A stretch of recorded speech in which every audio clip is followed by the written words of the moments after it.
Okay, so today we're going to talk about Microsoft Forms and why we store the responses in a SharePoint or Microsoft list. So say I have a form, I've got a couple questions on that form and I'm storing those responses. You might say, okay, Corey, I don't need to store those responses to like connect a Power BI report. There's already an Excel file that I can query that has all these responses structured out for me. And that's true, but there's some problems with that. So even though this might look a little complicated, this is basically what's happening. When you build your reports, it's going into those Excel columns and it's connecting each of the responses to the corresponding chart for you, right? But what happens when you rename question 3 to a different response? Well, it's going to create a new column in Excel, which is going to cause all kinds of problems. The original question 3 responses are still stored under question 3, whatever the title that is. But you rename the question or you make a new question to replace it, you delete a question, those responses stay there and they're not structured and continuing your data flow like you'd hope.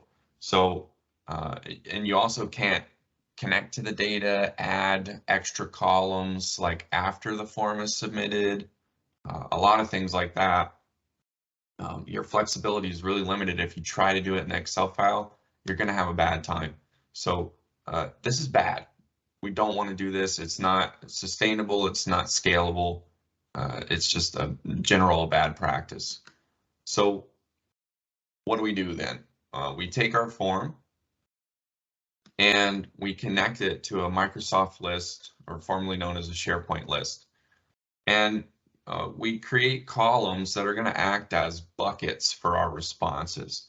So what that means is instead of the structure like the Excel mess that I just showed, all of these responses are just going to get tucked into their buckets using a simple flow in Power Automate.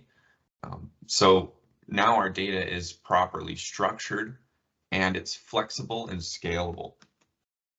And so if we apply this to the previous Power BI example, now we can connect our Power BI report to our SharePoint list, which is rigid and fixed, and we're controlling what data goes into those buckets. But the buckets are connected to our charts in our Power BI report.